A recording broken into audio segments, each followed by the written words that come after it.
Oke, baik, selamat eh, bertemu kembali di mata kuliah Ilmu Sosial Dasar. Suara saya kedengaran kan? Dengar. Kedengaran, Pak. Oke, kita akan memulai presentasi kita pada hari ini. Saya harap kasus yang selanjutnya ini lebih menarik daripada kasus-kasus sebelumnya. Baik, saya persilahkan untuk kelompok yang akan presentasi men-share layarnya. Silahkan.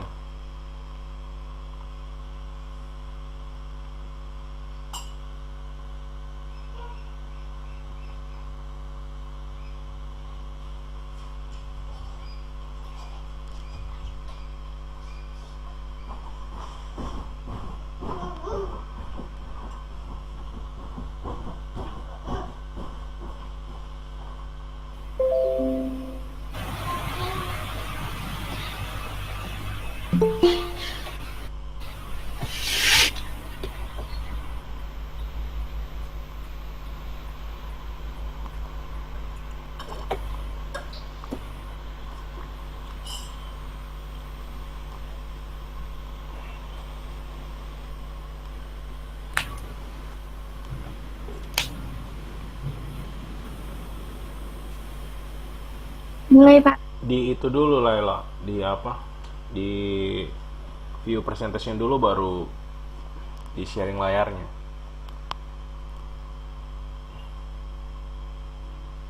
Presentasimu nggak kelihatan. Wiwis, mulai. Present di ini dulu, di view full dulu, full screen dulu baru di sharing. Karena yang tampak di kami itu hanya apa namanya, jendela PowerPoint-nya.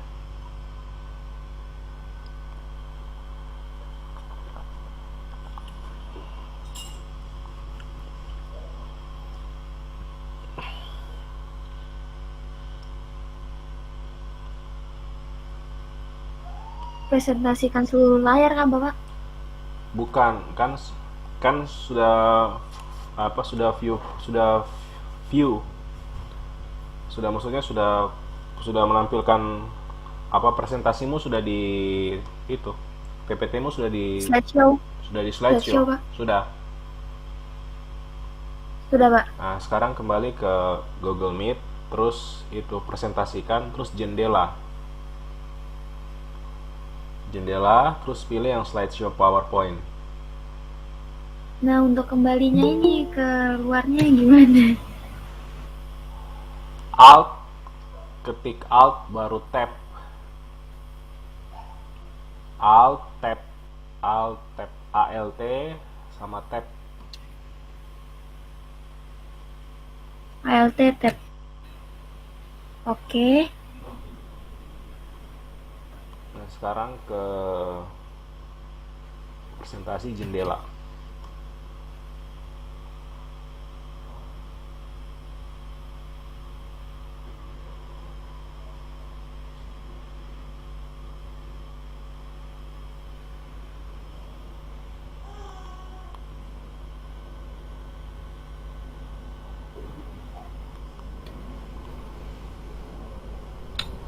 Barnya nggak kelihatan, Pak. Hah? Barnya nggak kelihatan.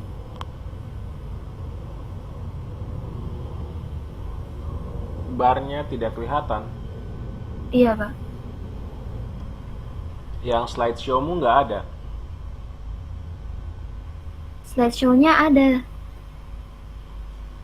Berarti yang mau kamu presentasikan tuh nggak kelihatan, maksudnya. Iya, Pak.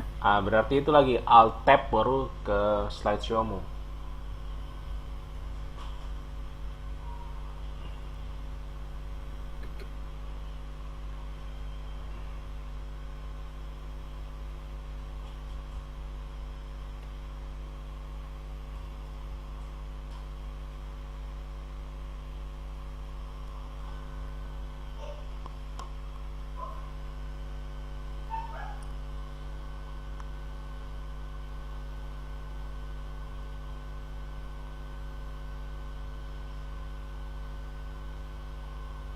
Sudah. Pertama kan kita slideshow dulu. Ya. kemudian Alt Tab. Iya. Oh, Alt Tab-nya ditekan lama ya, Pak? Iya, di alt tab, Oh, alt tab. Jadi biar sampai ke tab yang mau kamu itu. iya, iya, iya, iya, Pak. Terus habis itu kembali ke apa nih, ke Google Meet Ke Google untuk Meet. presentasikan. Ah, Terus habis itu pilih jendela. iya. Oh iya, Pak.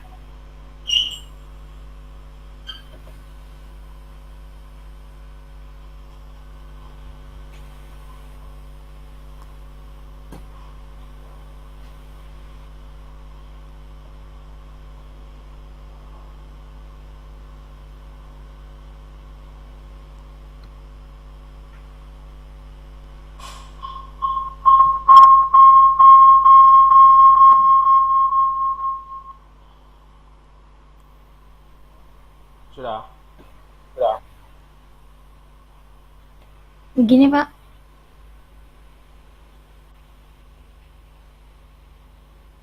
Yeps.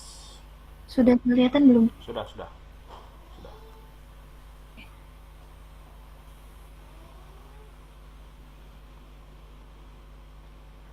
Mulai kali. Yoi. Selamat sore Bapak dan teman-teman. Kami dari kelompok kami akan kami ambil topik di sini yaitu tentang pelecehan seksual. Nah, sebelum kami bahas lebih lanjut pelecehan seksual itu, mari kita lihat dulu apa sih itu pelecehan seksual. Lanjut, Lai.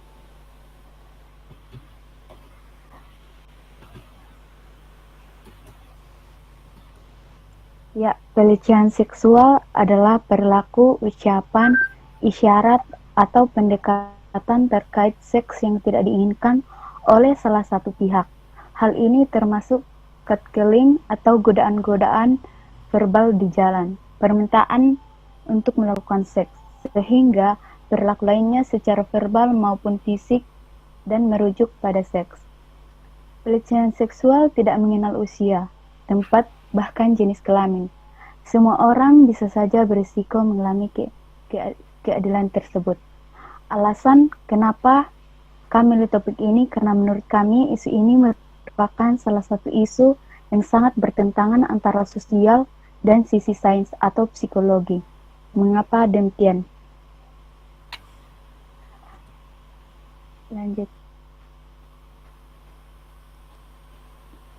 Nah, berikut ini stigma yang beredar di masyarakat luas tentang pakaian korban.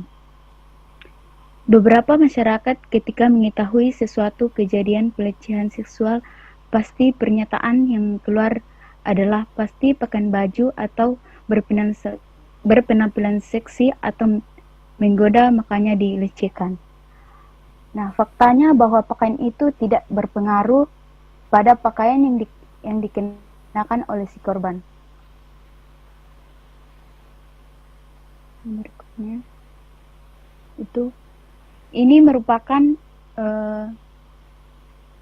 pameran yang diselenggarakan oleh Koalisi di Indonesia untuk Seksualitas dan Keberagaman atau Kita Sama. Nah, di dalam pameran ini terdapat sejumlah replikasi termasuk sejumlah pakaian yang dikenakan oleh si korban. Nah, pameran ini bertujuan untuk memperlihatkan bahwa stigma korban kekerasan. Nah, mereka melangsungkan pameran sejumlah risiko termasuk sejumlah replika. Nah, pakaian dari korban kekerasan seksual. Kita mau memperlihatkan bahwa stigma korban kekerasan seksual karena menggunakan pakaian seksi itu salah. Nah, data tersebut kami ambil dari website.com, yaitu pelecehan seksual tak pandang baju. Nah, berdasarkan data tersebut, kita bisa tahu bahwa pelecehan seksual itu tidak memandang pakaian yang digunakan oleh si korban.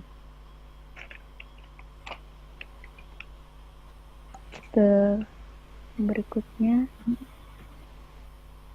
yaitu berdasarkan survei dari Koalisi Ruang Publik Aman KRPA, 3 dari 5 perempuan, 64% serta 1 dari 10, 11% laki-laki pernah mengalami pelecehan di ruang publik. Survei ini dilakukan mulai dari 25 November hingga 10 Desember dan melibatkan 62.224 responden. Selama ini pelecehan maupun kekerasan seksual selalu identik dengan laki-laki sebagai pelaku dan perempuan sebagai korban. Secara umum, pernyataan ini tidak bisa dinyatakan salah sepenuhnya. Namun, jika tidak sepenuhnya benar, berdasarkan data selama ini perempuan lebih rentan menjadi korban kekerasan dan pelecehan seksual dibandingkan dengan laki-laki. Lalu, kenapa korban yang berpenampilan tertutup atau tidak menarik perhatian, tetapi masih saja terkena pelecehan seksual? Nah, akan kami bahas lagi mengenai masalah psikologi pada pelakunya. Nah, ini merupakan bukti dari kasus pelecehan seksual yang dikarenakan mengalami gangguan fetis. Nah, fetis adalah sebuah kondisi saat seseorang akan merasakan kepuasan atau gairah seksual dari objek-objek yang sifatnya bukan genital atau bukan kelamin. Orang dengan gangguan fetis memiliki dorongan seksual yang berhubungan dengan benda mati. Seseorang menjadi terangsang secara seksual dengan memakai atau menyentuh objek. Dari sisi psikologi, seseorang dengan gangguan fetis dapat terjadi karena adanya pemaknaan berbeda terhadap objek-objek yang dianggap membangkitkan rangsangan seksual. Persepsi di dalam kontak mereka seolah mengasosiasikan objek tertentu dengan sensasi rangsangan sehingga meningkatkan kepuasan secara seksual. Yang berikutnya lah.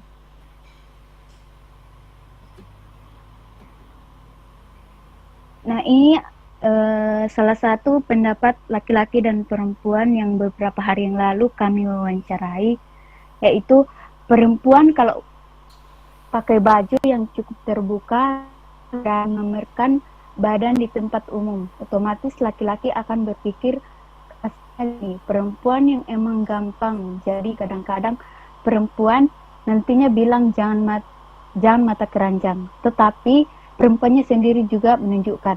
Nah, pelecehan tidak harus menyentuhnya, ya melihat pun bisa dianggap pelecehan.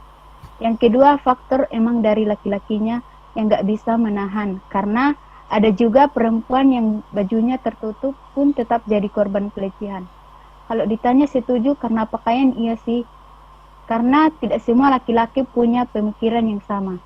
Ada yang masa bodoh biar cewek mau pakai baju apapun gak akan terganggu, tapi yang bisa menahan. Nah, perempuan yang kita wawancarai sedikit ini mengenai pelecehan seksual. Dari kedua pendapat tersebut kita bisa ambil kesimpulan bahwa ada dua pendapat yang mengatakan bahwa stigma negatif dari lingkungan dan terganggunya psikis korban yang merupakan faktor kenapa korban tidak berani untuk speak up, dan pakaian bisa menjadi faktor terbesar terjadinya pelecehan seksual. Speak up, bukan speak up. Yang berikutnya yaitu berdiam dan menerima. Masyarakat umumnya akan mengatakan kenapa tidak berteriak atau melaporkan kejadian tersebut, dan kenapa hanya diam saja. Hal ini yang disebut dengan tidak ada reaksi adalah reaksi. Pelaku pelecehan meyakini situasi terjadi karena salah satu si korban sendiri yang menempatkan diri dalam situasi yang memberi kesempatan pelaku untuk melakukan pelecehan. Reaksi korban yang kerap kali hanya terdiam dianggap sebagai kebenaran mengapa pelecehan tersebut terjadi dan diartikan sebagai kondisi sama-sama mau, padahal tidak ada respon ketika pelecehan seksual terjadi adalah respon itu sendiri. Secara psikologi, dan biologis, syok dapat membukakan gerak tubuh sehingga tidak bisa melakukan pembelaan. Ini juga dijelaskan oleh Veronisque Valire, seorang psikologi, konselor pelecehan dan kekerasan seksual dari Valire dan Konseling Associates dan Pennsylvania. Penelitian ini neurobiologis menunjukkan selain melawan dan lari, tidak bergerak adalah respon awal perintah otak untuk melindungi diri. Tubuh menjadi lemas, bingung, dan tidak tahu harus berbuat apa. Nah, kemudian ada juga pertanyaan dan penyangkalan dalam dirinya. Apakah yang dialaminya itu termasuk pelecehan atau tidak?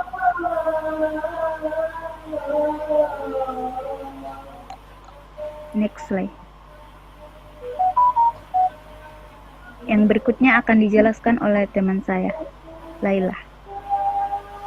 Nah, itu tadi beberapa pernyataan dari sisi psikologinya. Kemudian dari sisi masyarakatnya atau sosialnya, takut disalahkan ini merupakan salah satu efek yang diberikan oleh lingkungan masyarakat yang tentunya akan berkelanjutan ke masalah psikologi dari si korban. Salah satu hal yang membuat korban kekerasan atau pelecehan seksual enggan untuk speak up adalah respon negatif dari masyarakatnya. Meskipun sudah jelas-jelas berstatus korban, seringkali masyarakat memberikan komentar dan tuduhan menyakitkan terkait bagaimana korban seharusnya bisa membela diri atau bagaimana korban berpenampilan. Hal ini dijelaskan lagi dalam slide, yaitu berdasarkan survei yang pernah dilakukan Lentera sebanyak 1.636 orang dari 25.000 responden, lebih dari 6%-nya mengatakan bahwa pernah dipaksa, diintimidasi, dan diancam melakukan aktivitas seksual atau pemerkosaan. Dari jumlah itu, sekitar 93% korban pemerkosa memutuskan tak melaporkan kasusnya. Bahkan para penyintas mengaku mengisi survei Lentera sebagai pengakuan pertama mereka sebagai korban kekerasan seksual. Budaya ini disebut juga dengan budaya perkosa, yaitu masih maraknya budaya menyalahkan korban. Menurut Zerlina Maxwell, seorang kolumnis, feminis, dan analisis politik, dalam tulisannya bertajuk Rape Culture is Real di Time, adalah salah satu ciri sebuah masyarakat yang masih melanggengkan budaya perkosa. Selanjutnya, pelecehan seksual ini tidak cuma dialami oleh perempuan saja, namun berdasarkan data dari US Equal Employment Opportunity Commission, presentasi pelecehan seksual pada laki-laki ini pada tahun 2013 mengalami kenaikan dari 16,1% menjadi 17,6%. Dalam konteks korban laki-laki ini, maskulinitas mereka dipertanyakan ketika seorang laki-laki menjadi korban kekerasan atau pelecehan seksual dari sesama laki-laki. Seringkali mereka menjadi ketakutan dan mulai mempertanyakan orientasi seksual mereka. Identitas personal menjadi terganggu karena kegelisahan. Apakah setelah mereka menjadi korban pelecehan dari laki-laki, mereka akan menjadi gay? Tidak hanya dialami oleh sang korban, pemikiran tersebut sangat mungkin dirasakan oleh masyarakat yang mendengar kasus tersebut. Beberapa kriteria maskulinitas laki-laki yang ideal di masyarakat adalah kekuatan fisik, berkuasa, hingga memiliki kontrol terhadap hal-hal di sekitarnya. Ketika seseorang laki-laki tidak bisa mencegah atau menghentikan dirinya sebagai korban pelecehan, tudingan-tudingan seperti kok kamu tidak langsung kabur atau bereaksi, jangan-jangan kamu ini menikmati diperlakukan seperti itu ya, atau kata-kata seperti kamu kan bisa menghajar atau menghentikan orang yang melecehkanmu itu. Kenapa diam saja? Nah, itu kata-kata yang seringkali muncul menjadi korban tidak masuk dalam kriteria maskulinitas laki-laki di masyarakatnya. Justru hal ini membuat maskulinitas itu ternodai. Ketika pelecehan atau kekerasan itu dilakukan oleh perempuan, korban laki-laki tidak serta-merta berada dalam posisi yang lebih mudah. Selama ini, stigma masyarakat berputar pada anggapan bahwa ketertarikan seksual dimulai oleh laki-lakinya. Selanjutnya, rape culture atau budaya perkosa ini merujuk pada fenomena ketika perkosa pada kekerasan seksual sering terjadi dan dinormalkan atau dianggap biasa. Teori ini berkembang pada 1970-an di Amerika Serikat. Dalam buku Against Our Will, Men, Women, and Rape pada tahun 1975, Susan Brown-Miller menggambarkan pemerkosaan sebagai proses intimidasi secara sadar oleh laki-laki kepada perempuan lewat peran penting mereka yang ditopang patriarki. Tujuannya agar perempuan terus berada dalam ketakutan.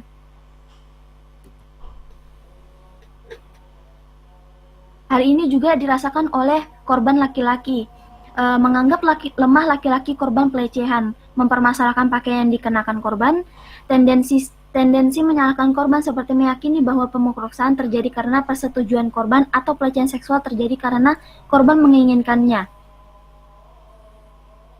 Selanjutnya, yaitu tempat kejadiannya. Tempat kejadian peristiwa ini tidak memandang tempat ataupun usia. Hal ini membuat sebagian masyarakat kembali mengatakan seperti, itu pasti karena kamu genit di tempat umum, gitu kan. Nah, stigma masyarakat tersebut dibantah oleh pernyataan seorang psikoseksual, Zoya Amirin, yang mengatakan bahwa banyak ditemui pengidap kelainan seksual seperti frotteurisme.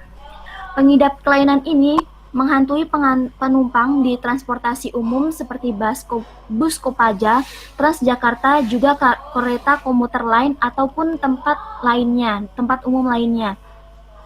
Pelaku dengan gangguan jiwa tersebut termasuk menderita penyakit kejiwaan yang berimbas pada penyimpanan perilaku seksual. Dia tidak bisa melakukan hubungan secara normal, jadi tidak bisa melakukan intercourse atau penetrasi seperti hubungan suami istri normal. Justru dia mendapatkan kepuasan seksualnya dengan menggesekkan alat kelaminnya di tempat ramai. Lalu kenapa masih terus terjadi hal tersebut? Maraknya pelaku yang bebas melakukan pelecehan menurut Zoya karena penanganan pelaku yang kurang tepat, di mana pelaku pelecehan ini dengan modus menggesek-gesekkan kelaminnya termasuk kategori penyakit kejiwaan. Jika tak segera ditangani akan berimbas pada perilaku penyimpangan seksual. Maka penanganan yang harus dilakukan yakni lewat rehabilitas gangguan jiwa, bukan mengurungnya di penjara umum seperti pelaku kriminal yang tidak punya gangguan jiwa. Nah, untuk lebih jelasnya akan kami tampilkan video. Ini merupakan salah satu dari sekian banyak pelecehan seksual yang terjadi di tempat umum.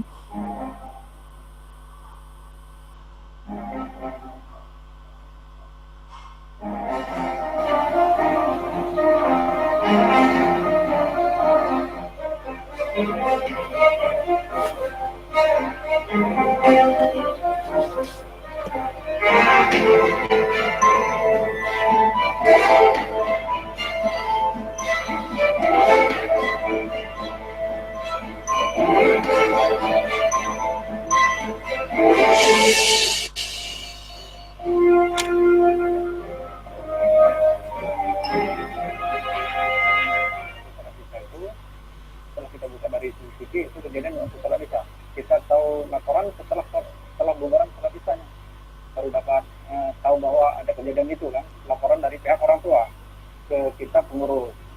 Setelah kita buka CCTV memang ternyata waktu sedang sholat isya itu ada kejadian tersebut di sini. Kalau dari pihak korban, orang tua korban, setelah selesai sholat, anaknya melapor ke pihak orang tua. Jadi orang tua langsung melapor ke pihak kita pengurus. Dan dari pihak kita pengurus langsung menyarankan untuk bikin laporan ke pihak Polsek. Karena di sini kan Polseknya dekat di sini. Jadi setelah kita tunggu, itu selama 30 menit dari pihak korban ini tidak ada lagi balik ke masjid. Kami pikir sudah selesai kan laporannya. Tapi ternyata setelah 2 hari kemudian, hari ini itu kita tunggu rupanya belum ada laporan. Jadi inisiatif dari Pusat Pengurus Masjid karena ini terjadi di masjid kita, untuk menjaga ininya kan, kita bikin laporan ke pihak masyarakat.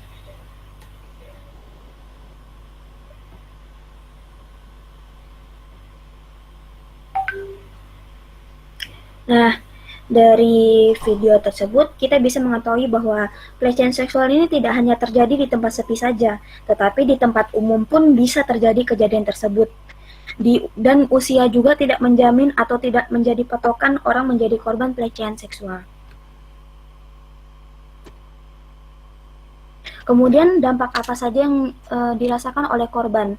Di sini untuk yang pertama dari sisi perempuannya, dari dampak dari si korban yaitu perempuan, dampak pelecehannya itu tak sedikit dari mereka yang mungkin mengalami trauma batin usai tragedi memilukan. Beberapa dampak pada psikis yang umumnya terjadi yaitu mudah marah, dia merasa selalu tidak aman, mengalami gangguan tidur, mimpi buruk, ketakutan, rasa malu yang besar, syok, frustasi, menyalahkan atau mengisolasi diri sendiri, stres, bahkan depresi. Singkat kata, kombinasi dari masalah psikis itu bisa berdampak buruk pada kesejahteraan psikologis dari sisi korbannya. Di samping itu, tak jarang dari korban yang mengalami penurunan prestasi akademik ataupun pekerjaan pasca mengalami pelecehan seksual tersebut.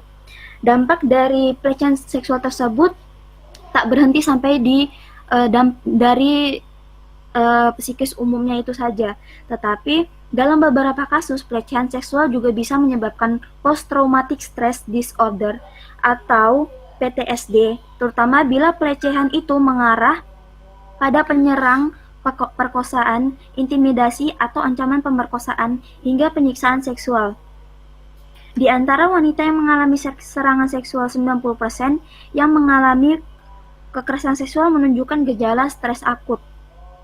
Hal ini dijelaskan oleh Dr. Helen Wilson, seorang psikologi klinis berlisensi dengan keahlian tentang efek trauma dari Columbia University Irving Medical Center. Kemudian,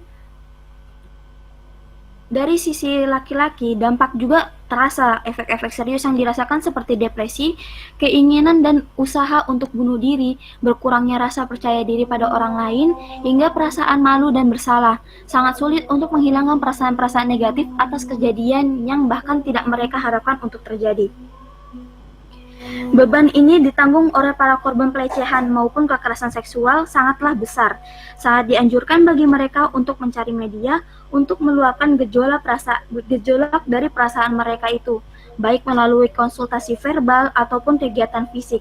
Namun kenyataannya sedikit sekali jumlah LSM atau organisasi yang mengkhususkan diri dalam menangani kasus kekerasan atau pelecehan seksual terhadap laki-laki. Padahal laki-laki juga merasakan efek emosional maupun psikologi yang sama seperti perempuan setelah mengalami kekerasan maupun pelecehan seksual. Pelecehan seksual ini masih menghantui. Pelecehan ini tak hanya terjadi pada perempuan, namun laki-laki atau dengan gender lain pun berpotensi menjadi korban. Penyimpangan tersebut telah mengakar bahkan dianggap membudaya di Indonesia. Jadi yang membudaya ini maksudnya budaya yang tadi saya sudah jelaskan, yaitu rap culture atau budaya perkosaan yang dianggap normal di lingkungan masyarakatnya. Tidak bisa dipungkiri juga jika kasus pelecehan ini maupun kekerasan seksual di Indonesia lebih banyak menelan korban perempuan dengan pelaku laki-laki. Selama bertahun-tahun, stereotip ini melekat di benak masyarakat. Meskipun demikian, fakta bahwa ada masyarakat dengan gender laki-laki yang turut menjadi korban tidak bisa kita abaikan. Baik perempuan maupun laki-laki sama-sama bisa menjadi korban dan efek yang mereka terima pun sama besarnya. Akan sangat baik jika ke depannya masyarakat Indonesia ini lebih terbuka dan peka terhadap isu ini. Selain itu, media konseling bagi para korban laki-laki maupun perempuan sangatlah dibutuhkan keberadaannya. Dengan peningkatan kewaspadaan, dukungan terhadap para korban, dan pemberian hukuman yang adil bagi para pelaku, diharapkan pelecehan dan kekerasan seksual terhadap laki-laki maupun perempuan ini dapat dihentikan gitu. Saya akan mengilas balik kasus-kasus kekerasan seksual yang terjadi baik pada laki-laki maupun perempuan. Pada kasus pertama ini yang dulunya sedang tren banget itu Reinhard Sinaga, di mana dia adalah predator seks. Pria yang berasal dari Indonesia ini dihukum seumur hidup oleh pengadilan Manchester, Inggris dalam 159 kasus perkosaan dan serangan seksual terhadap 48 korban pria selama rentang waktu 2,5 tahun dari 1 Januari 2015 sampai dengan 2 Juni 2017. Di antara 159 kasus tersebut terdapat 136 perkosaan, di mana sejumlah korban diperkosa berkali-kali. Keterangan polisi ini menyebutkan ia adalah seorang homoseksual, tiba di Inggris pada tahun 2007 dengan visa pelajar dan mengambil S2 Sosiologi di Universitas Manchester dengan disertasi tentang gay ASEAN Selatan, pria biseksual di Manchester. Itu merupakan judul disertasi yang dia ambil di sana.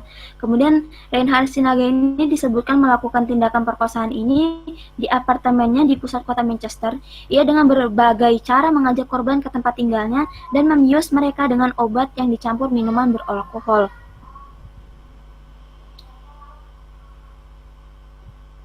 Untuk kasus yang kedua, yaitu kasus yang sedang hangat-hangatnya di masyarakat, yaitu kasus dari Gofar Hilman, di mana pada si korban ini dia memberanikan untuk speak up di Twitter. Mungkin dari teman-teman sendiri atau Bapak mungkin sudah pernah melihat tweetnya. Jadi beberapa orang tanya beneran atau enggak kejadian tersebut. Lalu dia menjelaskan bahwa di Agustus tahun 2018 ini dia mendatangi salah satu bintang tamunya, acara di salah satu bintang tamunya itu adalah Gofar Hilman di Malang. Di penghujung acara, dia maju ke depan untuk melakukan instastory, jadi cuman video singkat seperti itu. Kemudian dengan tiba-tiba si Gofar ini melakukan penarikan atau merangkul dia begitu. Jadi dia mikir mungkin ini cuman kayak macam seperti artis biasanya bahwa hanya mau bersahaja dengan dia punya fans. Tetapi tiba-tiba tangan dari pelaku ini masuk ke dalam baju korban, satu tangan dari atas, kemudian tangan satu lagi dari bawah, dan mulai mengacak-acak bagian-bagian atau bagian-bagian tubuh sensitif dari si korban. Spontan, korban meminta untuk dilepas, namun parahnya ada kelompok laki-laki di depan mereka yang meneriaki, dienakin kok nggak mau. Akhirnya ada dienakin kok nggak mau gitu, nikmatin aja kayak gitu kan. Akhirnya ada satu laki-laki yang datang untuk menolong korban dan menjauhkan korban dari pelaku.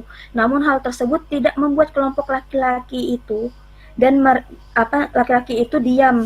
Mereka ini terus meneriaki korban dengan kata-kata yang membuat korban merasa rendah. Saat ini laporan atau aduan kasus ini sedang dalam penanganan lebih lanjut sampai didirikan posko untuk korban. Sementara ini ada 8 korban yang sudah melaporkan kejadian serupa yang dialami mereka dengan pelaku Gofar Hilman. Nah, itu tadi mungkin presentasi singkat kita mengenai isu pelecehan seksual. Mungkin di sini dari kelompok kami ingin menanyakan pendapat dari teman-teman sendiri bagaimana tentang isu tersebut. Silakan untuk menanggapi atau ingin bertanya, dipersilakan. Ya, silakan, ada yang mau membantah mungkin,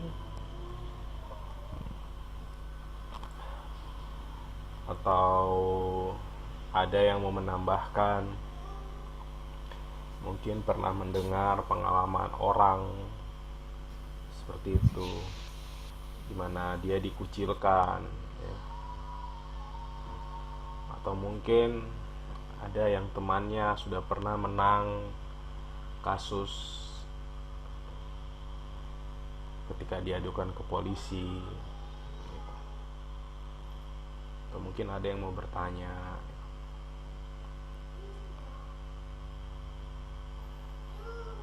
Atau Lelatul sama Wiwis coba dianalisis kasus ini. Kalau kemarin 2 atau 3 hari lalu kita lihat di akun akun Lambe Tura atau Lambe Nyinyir itu ada seorang pemuda yang sehabis mengucapkan ijab kabul, terus dia menalak istrinya. Nah, setelah ditelusuri oleh netizen, nah, ternyata dari pihak perempuan itu hamil. Cuma yang saya tidak baca lengkap itu apakah yang menghamili itu laki-laki atau tidak, laki-laki atau bukan, si laki-lakinya atau bukan. Nah, setelah itu laki-lakinya itu dipaksa menikah dengan si cewek yang sudah hamil nih. Semua ditanggung oleh orang tua dari si perempuan. Nah, ada juga yang menyatakan bahwa laki-laki itu memang yang menghamili, cuma orang tuanya itu merasa tidak srek gitu, sehingga tidak mengizinkan dia menikah. Akhirnya pihak laki-laki lah yang memaksa. Di akhir ceritanya, ya kejadian yang seperti sudah tersebar, laki-laki itu tetap mengucapkan ijab kabul, hadir di acara pernikahannya dia. Namun selesai ijab kabul, belum tanda tangan surat akte nikah juga, dia sudah menalak istrinya. Nah, menurut kalian semua ini, kasus yang dialami oleh atau kasus yang sedang saya sampaikan ini termasuk ke kasus pelecehan seksual atau bagaimana jika kalian melihat dari sisi sosialnya, sosial masyarakatnya, gimana?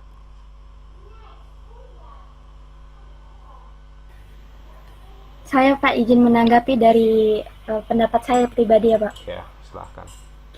Kalau pendapat saya pribadi, kalau sudah terjadi seperti itu, habis itu dipaksa menikah, sebenarnya dipaksa menikah itu merupakan hukuman sosial, bukan hukuman dari negara gitu. Sebenarnya kan kalau hukuman dari negara sendiri itu udah diatur dalam undang-undang. Tetapi kalau misalnya dari dari sosialnya itu seperti itu tadi, disuruh menikah begitu, mau tidak mau harus menikah karena harus bertanggung jawab, karena dari sisi perempuannya pun harus bertanggung jawab gitu, bertanggung jawab malu terhadap tetangganya, entah diolok-olokin seperti apa. Menurut saya itu juga termasuk pelecehan seksual sih Pak.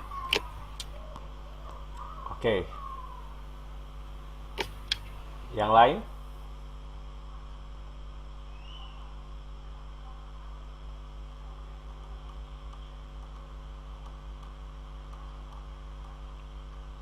Yang lain tidak ada yang mau kasih pendapat?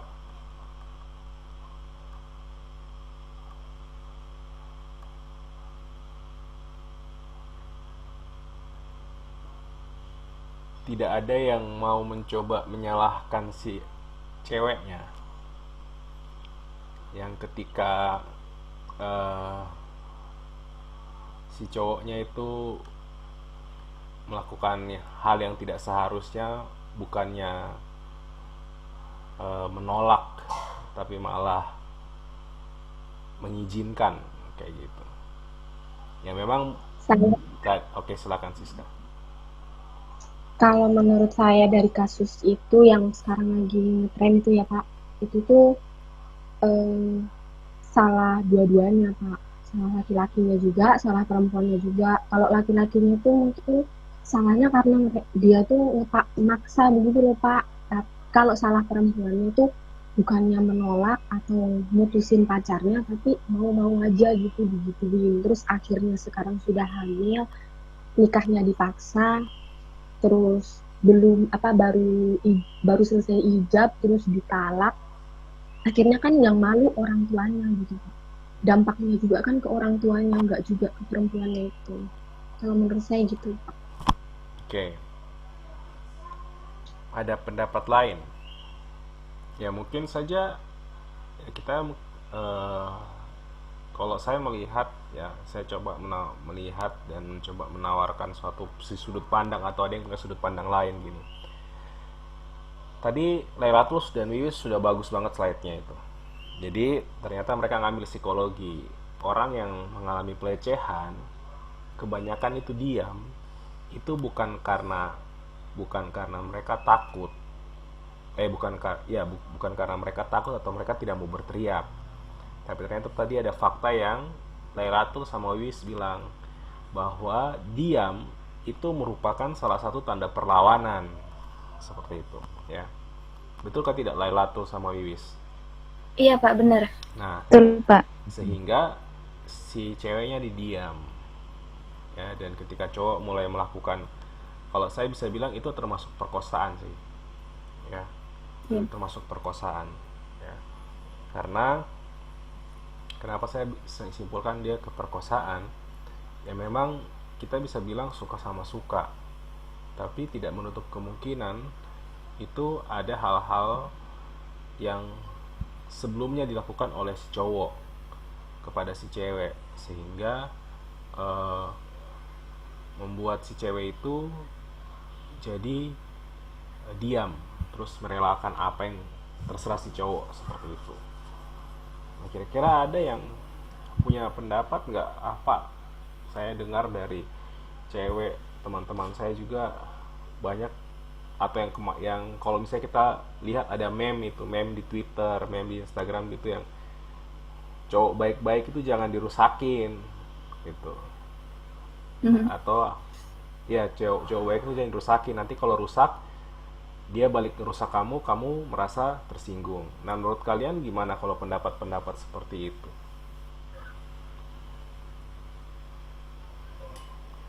Karena tadi kalau saya perhatikan kasus yang terjadi, wah ternyata kalau kita belajar lebih dalam lagi tentang pelecehan ini, kata-kata juga itu termasuk pelecehan ya. Kata-kata verbal pun itu termasuk pelecehan. Cuma itu yang tadi disampaikan, rap culture itu masih menjadi suatu hal yang biasa saja menurut orang-orang. Kan cuma dibilang hey cantik, hey seksi, padahal itu merupakan hal-hal yang termasuk dalam pelecehan.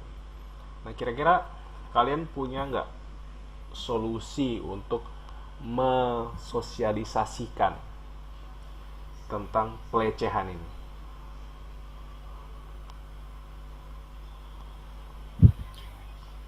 Ada?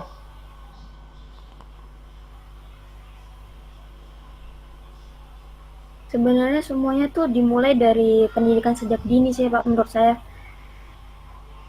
Mungkin dari lingkup keluarganya, untuk ngasih tahu bagaimana tentang apa-apa saja yang tidak boleh disentuh orang lain, terus bagaimana kita harus melapor atau bagaimana kita harus menghindari hal-hal tersebut.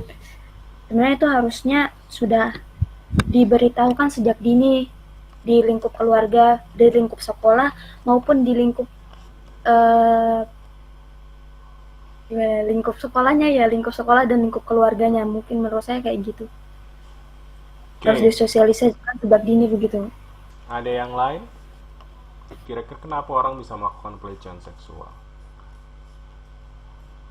Apakah yang menghadiri kuliah saat ini itu dari kecil diajarkan seperti itu sama orang tuanya? Saya minta maaf kalau pertanyaan saya tidak sopan, tapi kita lagi belajar. Karena saya sendiri di sini laki-laki gitu, dan kalian semua cewek. Saya juga memilih kata-kata yang harus pas, takutnya tidak pantas untuk disebut.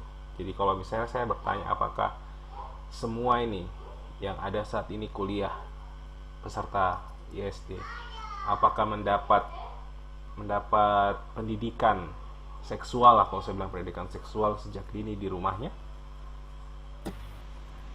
Saya pribadi iya Pak. Oke. Kalau dari saya tidak. Semua ya? Iya, iya Pak. Oke. Ada yang tidak?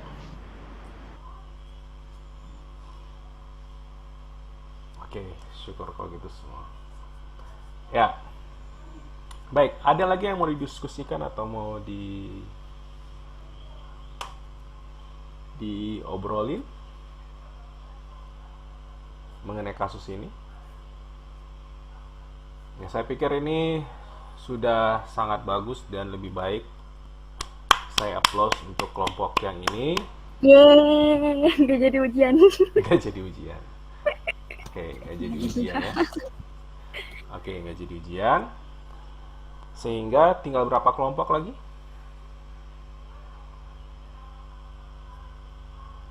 Dua, Pak. Oke, dua kelompok terakhir saya harap jadi lebih baik dari ini ya.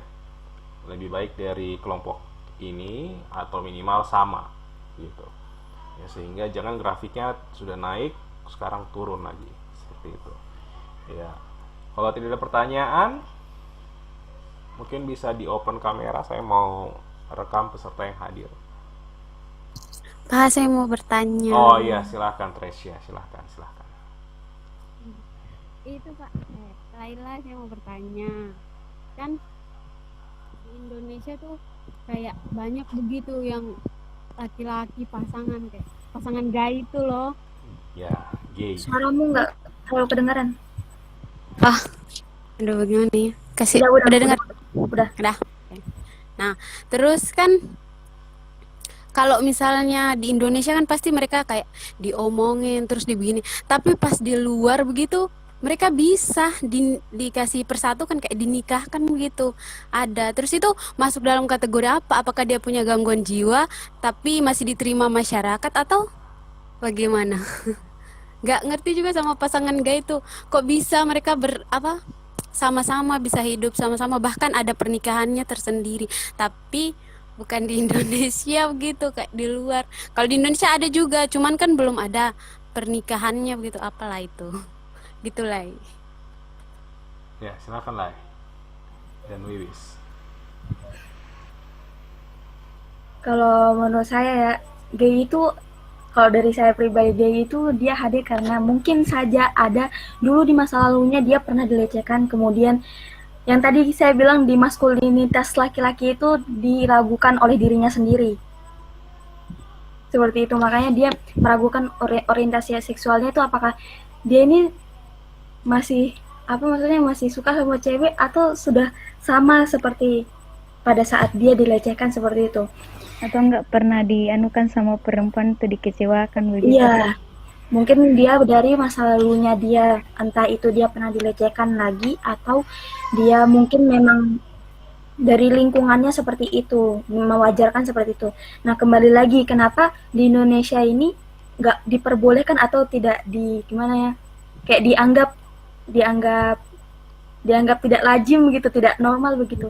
Karena tapi kenapa di luar negeri itu dianggap normal begitu? Kembali lagi ke yang tadi kita bilang kultur masyarakat kita di sini. Kultur masyarakat kita di sini tuh gimana jelasannya?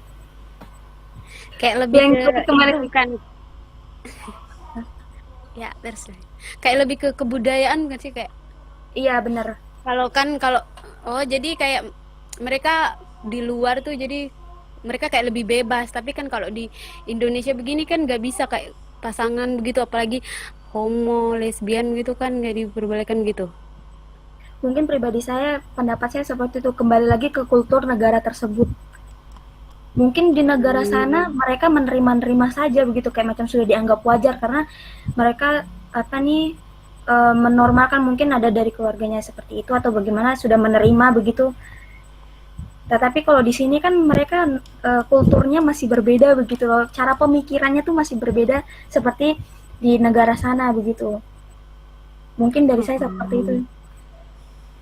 Iya. Wiwis tidak mau menanggapi? Wiwis sudah paham, Wiwis. Wiwis tidak mau paham. Wiwis kok sudah paham apa yang ditanyakan oleh Tresya? Sudah, Pak. Apa jawabanmu?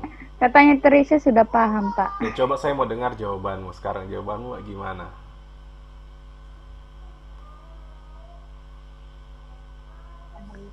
Di Indonesia tuh kayak masih tabul begitu, Pak. Bukan, enggak kayak di negara sana tuh, Pak. Kayak sudah anggap biasa begitu, Pak. Kita mulai dulu dari pertanyaan pertama. Kenapa orang bisa memilih untuk menjadi homoseksual?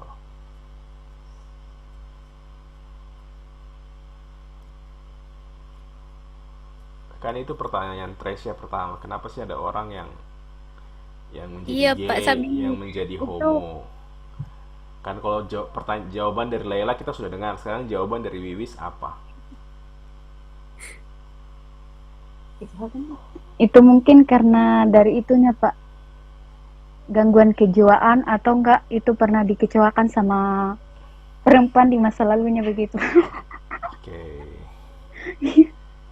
Oke, jadi itu jawabannya Wiwis. Kalau kenapa di Indonesia belum mensahkan undang-undang pernikahan sesama jenis? Dari Wiwis kenapa? Selain jawabannya tabu.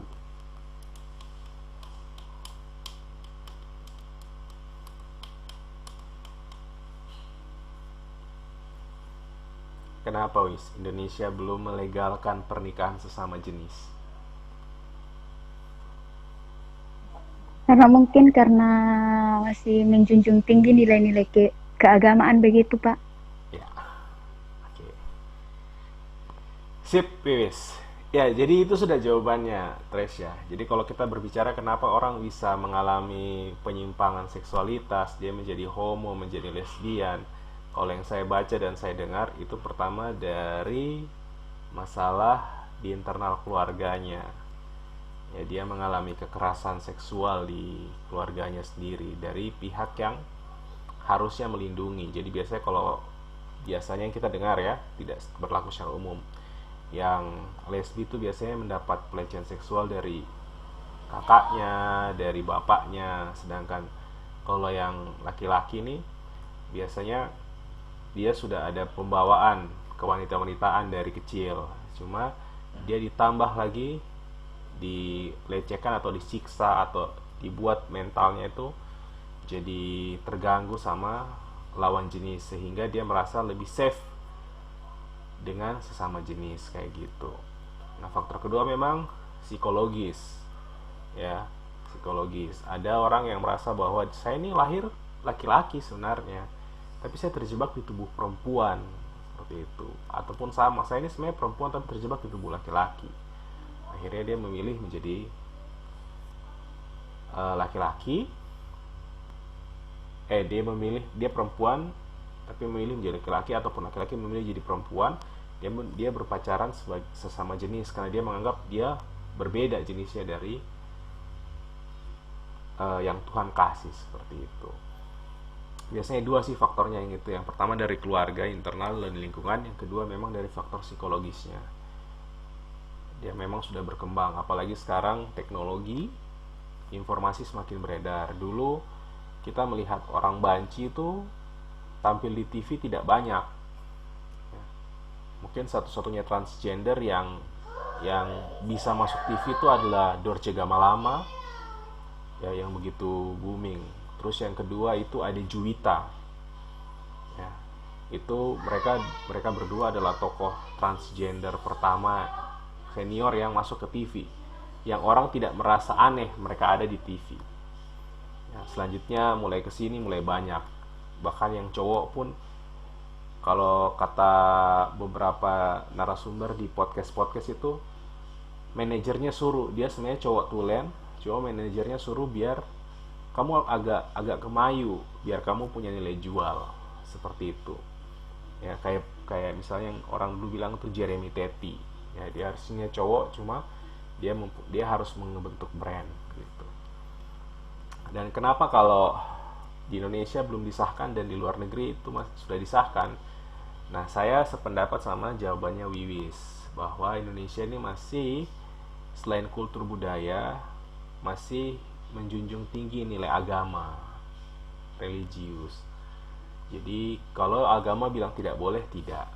Kalau luar negeri itu sudah banyak yang lebih mementingkan kemanusiaan. Jadi sudah Tuhan juga mengasihi umatnya. Daripada kita siksa dia, buat dia tidak nyaman tinggal di lingkungannya, sudah kita legalkan saja. Ya, barangkali nanti Tuhan bisa rubah dia. Jadi masih faktor kemanusiaan itu lebih tinggi ketimbang menanamkan nilai-nilai agama. Jadi nilai agamanya itu sudah tidak terlalu strict. Tidak boleh Adam dengan Hawa, laki-laki dan perempuan. Nah, kalau di Indonesia masih seperti itu, sehingga pernikahan sama jenis itu masih dianggap tabu. Ya, tapi kalau pasangan-pasangan seperti itu sudah banyak. Bahkan kalau kita lihat YouTube itu mereka sudah berani publish di umum gitu, bahwa mereka laki-laki dan laki-laki, perempuan dan perempuan, seperti itu. Sudah tidak malu gitu. Artinya mereka sudah menyatakan kami ada, kami eksis di Indonesia. Bahkan saya bilang di lingkungan kita pun ada sebenarnya. Cuma di beberapa daerah itu menjadi hal yang masih disembunyikan gitu. Padahal salah satu keuntungan kalau mereka bisa muncul itu mungkin saya agak sedikit kalau misalnya tidak respect sama mereka. Jadi kayak kalau misalnya mereka muncul itu menjadi suatu aware buat anak-anak kita, ya, salah satu aware pembelajaran buat anak-anak kita gitu. Jangan kakak itu jangan terlalu akrab seperti itu, ya, atau dia itu punya orientasi agak sedikit berbeda, jangan terlalu akrab sama dia, ya, karena kalau kita baca dengar, saya belum merasakan secara langsung, tapi kalau kita baca kita dengar tuh biasanya yang bahasa Indonesia bilang banci itu, kalau mereka suka sama seseorang itu mereka akan kejar terus, ya, dan kalau mereka sempat sakit hati itu bisa saja mereka habisi kayak gitu, ya. Itu alasan kenapa di Indonesia tidak bisa melegalkan pernikahan sesama jenis, ya. Mungkin kita negara dengan religiusnya tinggi, kalau di luar negeri itu ada lebih kemanusiaannya tinggi, ya, jadi rasa sisi kemanusiaannya yang ditingkatkan gitu. Oke, ada pertanyaan lagi? Ada Pak, saya mau bertanya. Oke, silakan. Apa nih Pak? Saya nonton di berita atau apa tentang ini pas sepasang suami istri itu mereka sudah menikah, baru mereka sudah menjalin hubungan, maksudnya sudah berhubungan intim itu sudah beberapa kali, tapi tidak tahu bagaimana pasangan suami istri itu dong ganti dong punya jenis kelamin begitu, jadi perempuan jadi laki-laki, terus jadi laki-laki jadi perempuan, terus mereka melakukan aktivitas mereka tuh seperti yang mereka sudah ganti jenis kelamin begitu Pak. Ya. Itu maksudnya menurut saya tuh apakah termasuk pelecehan seksual juga kah atau bagaimana Pak? Oke, terima kasih Simflo. Lailatul, ada tanggapan sebelum saya menanggapi?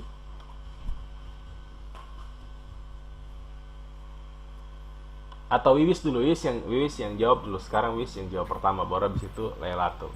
Ayo Wiwis.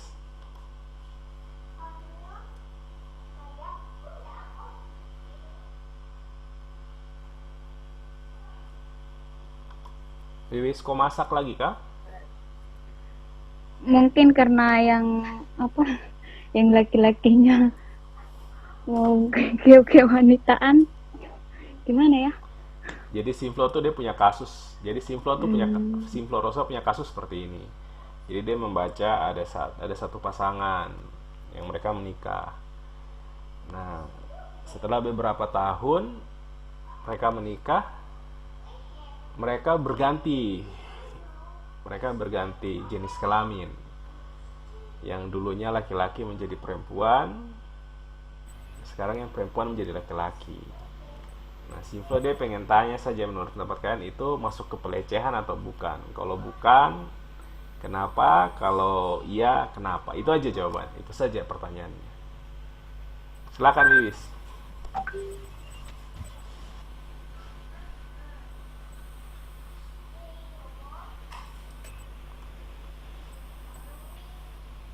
Kalau bagi saya ya Pak, bukan pelecehan karena dia merubah dia punya kayak jenis kelaminnya kayak di kayak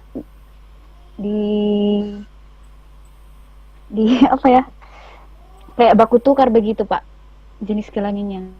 Jadi bagi saya bukan pelecehan seksual Pak.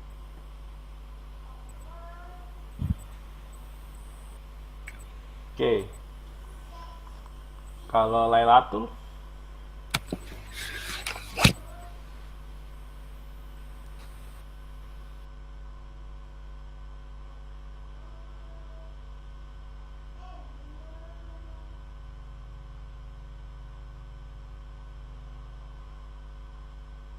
Kalau kalau Lela tuh tanggapannya gimana? Kalau saya pribadi, kalau misalnya dia di sini kan kasusnya mereka sudah menikah, pasti untuk melakukan misalnya operasi transgender itu mereka membutuhkan izin antar antar mereka sendiri dulu begitu, baru ke lingkungannya. Menurut saya itu berkaitan dengan fantasi seksual dari pasangan tersebut. Nah, saya baru baca juga, ternyata ada penelitian yang mengatakan bahwa fantasi seksual itu tingkatkan kualitas hubungan seksualnya. Jadi mungkin mereka memiliki pemikiran untuk gimana ya kalau jadi cewek nih. Kalau misalnya kita hubungan, kalau saya jadi cewek ini bagaimana rasanya? Kalau misalnya saya jadi cowok bagaimana ya rasanya kalau di hubungan kita begini? Tetapi mereka tetap menikah toh, tetap menikah toh, Sin. Maksudnya nggak setelah itu nggak cerai toh. Iya, mereka tetap menikah. Nah, mungkin kalau dari saya itu dari fantasi seksual mereka di hubungan mereka gitu, Pak. Ini ada. Bahkan ini Pak, bahkan sampai apa? Dong selesai berganti dong jenis kelamin tuh perempuan yang melakukan aktivitas seperti laki-laki, terus laki-laki tuh seperti perempuan. Jadi perempuan sudah macam mencari nafkah, terus laki-laki tuh dia tinggal di rumah begitu Pak, kayak jadi berumah tangga. Ya, itu yang tadi Lela tuh bilang itu kesepakatan mereka sih sebenarnya, dan itu tuh masuk ke penyelewengan orientasi seksual gitu. Kalau pelecehan itu dia tidak termasuk pelecehan, tapi itu perubahan orientasi seksual saja. Jadi kayak merasa sebenarnya kita nih jiwa yang tertukar gitu. Jadi ketika laki-laki jadi perempuan, ya dia tetap melaksanakan tugasnya sebagai pekerja gitu. Tapi laki-laki jadi perempuan, ya sudah. Atau perempuan jadi laki-laki, ya dia tetap lakukan. Misalnya istri dengan suami jadi istri jadi suami. Yang dulunya suami ya tetap bekerja, dia tetap bekerja gitu. Ya, karena kalau di luar negeri itu sebenarnya tidak masalah, kamu sudah berubah jenis kelamin, tapi kamu masih memakai identitasmu yang lama, ya tidak masalah kayak gitu. Ya, jadi itu bukan pelecehan, tapi itu lebih kepada penyimpangan orientasi seksual. Jadi yang tadi teman kalian bilang itu dia ada pemikiran gitu, bagaimana kalau kita rubah, kamu jadi cewek, saya jadi cowok, atau gimana, saya tidak tahu itu mereka kenapa merubah kelamin, tapi yang penting itu bukan pelecehan, tapi itu adalah penyelewengan orientasi seksual. Oke, Simflo?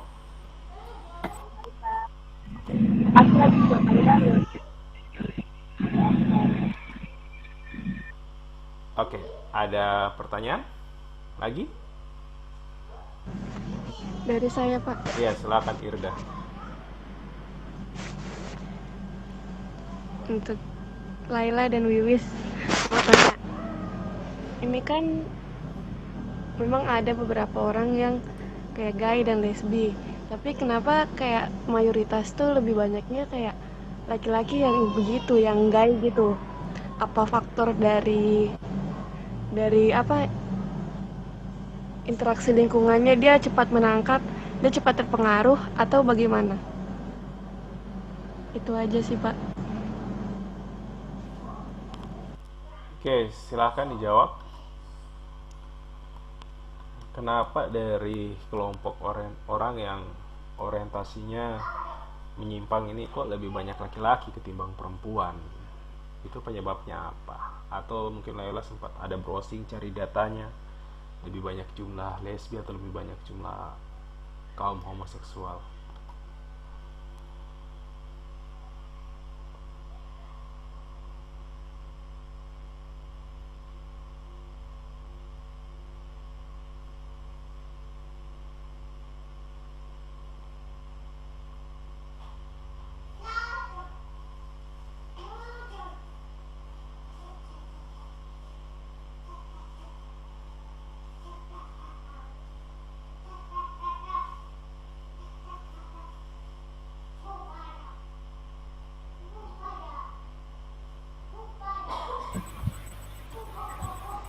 Mungkin kalau pendapat dari saya sendiri, balik lagi ke pernyataannya Bapak tadi bilang bahwa lebih baik laki-laki tuh pas mungkin dari kecilnya mereka sudah merasa bahwa dia nih kayak cewek begitu. Apa tadi bilangnya? Apa ya Pak tadi? Yang apa? Orientasi Kayak disorientasi. kewanitaan gitu, gimana ya? Lebih ini. Disorientasi seksual. Dia Ya. sudah lebih menyadari duluan begitu. Nah, Lebih menyadari duluan, terus habis jiwa itu yang dibantu tertukar. lagi dengan dibantu lagi dengan lingkungannya yang seperti itu. Mungkin dia menemukan ada yang seperti nasibnya seperti sama dia kayak gitu. Kalau cewek kan menurut pendapat saya yang itu mungkin lebih sedikit karena gimana,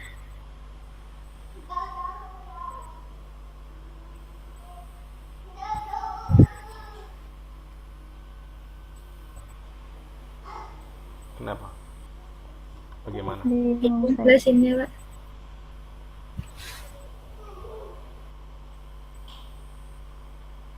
Oh mungkin gini, saya umpamain kayak macam tadi kan di slide itu kita ada bilang bahwa kalau di Indonesia sendiri itu kasus pelecehan seksual itu LSM atau organisasi yang menangani tentang pelecehan seksual itu lebih banyak ke ceweknya kayak gitu kan dibandingkan yang menangani laki-laki.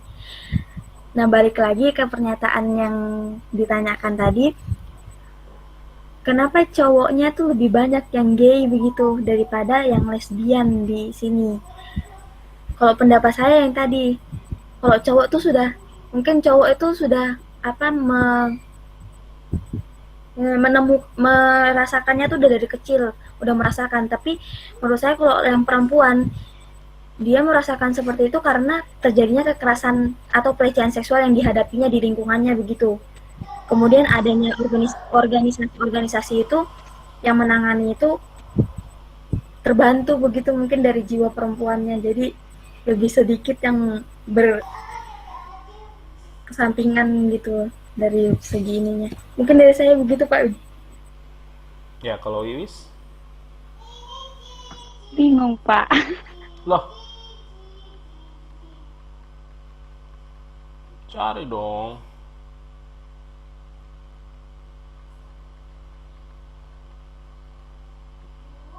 Ya. Atau ada yang mau berpendapat?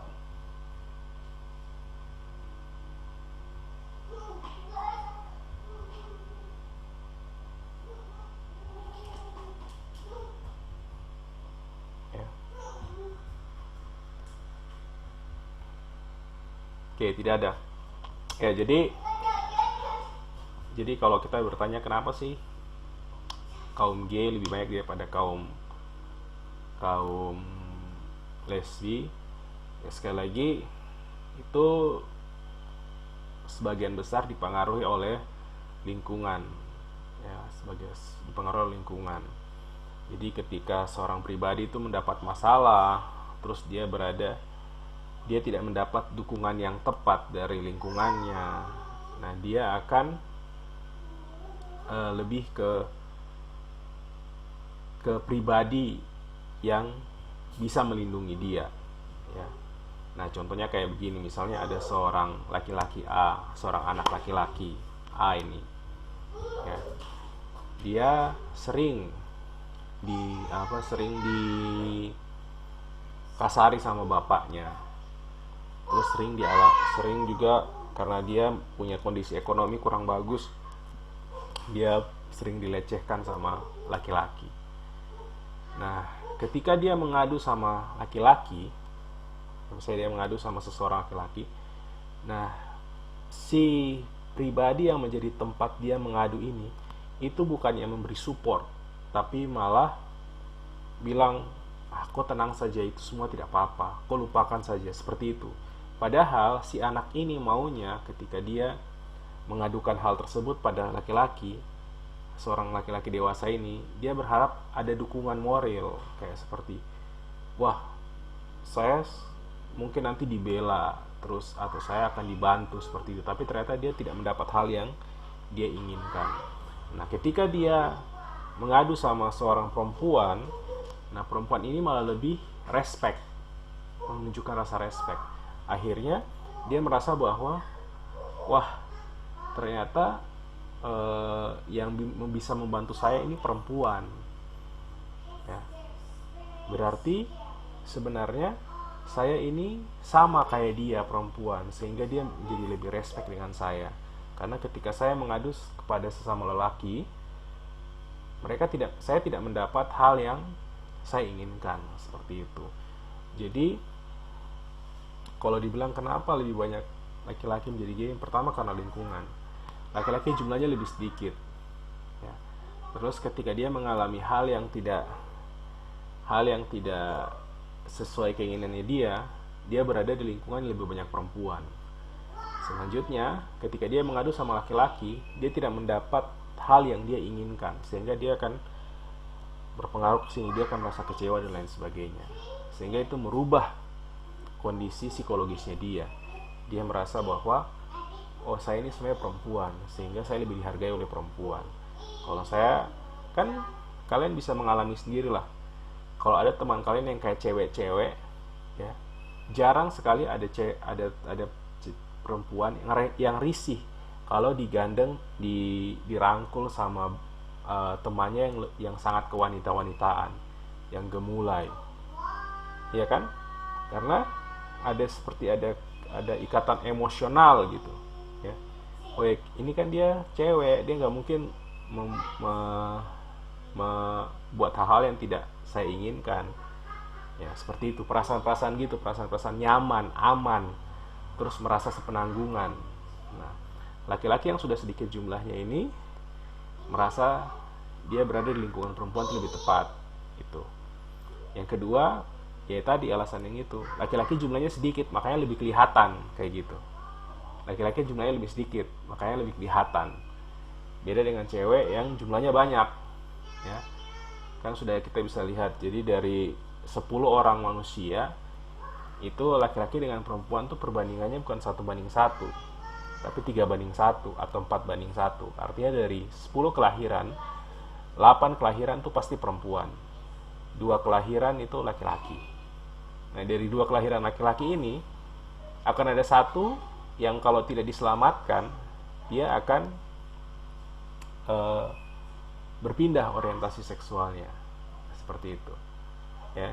Jadi yang pertama pengaruh lingkungan, yang kedua ya karena jumlah laki-laki lebih sedikit, jadi lebih kentara, seperti itu, Irdayanti, ya. Iya, Bapak. Oke. Ada lagi pertanyaan?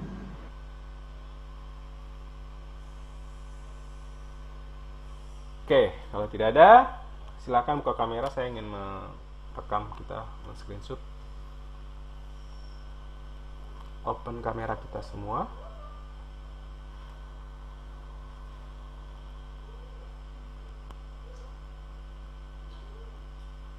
Shirley,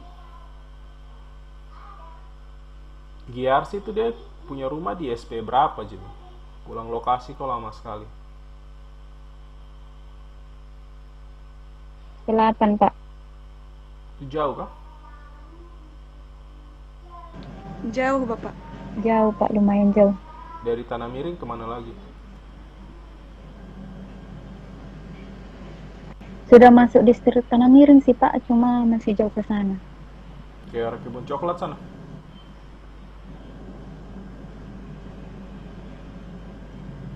Ke arah mana?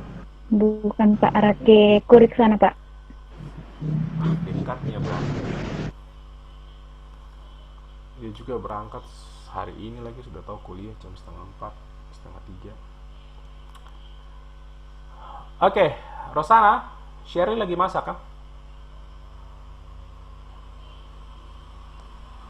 Sherry lagi masak. Oke, Sherry tidak ada tanggapan ya. Rosana lagi vaksin lagi. Rosana tidak vaksin ya. Rosana kok muka tidak ada ini. Kalau kemarin saya terima kok alasan kok vaksin. Hari ini saya tidak terima kok alasan kalau kok tidak bersuara. Oke, Rosana dengan Shirley tidak ada ya. Baik, yang lain terima kasih sudah hadir dan menunjukkan muka. Melati kok tidur? Kok ini mata semua tertutup. Oke lah, kita selesaikan kuliah kita pada sore hari ini. Terima kasih semuanya. Sampai berjumpa hari Selasa. Dan salam sehat semua. Bye.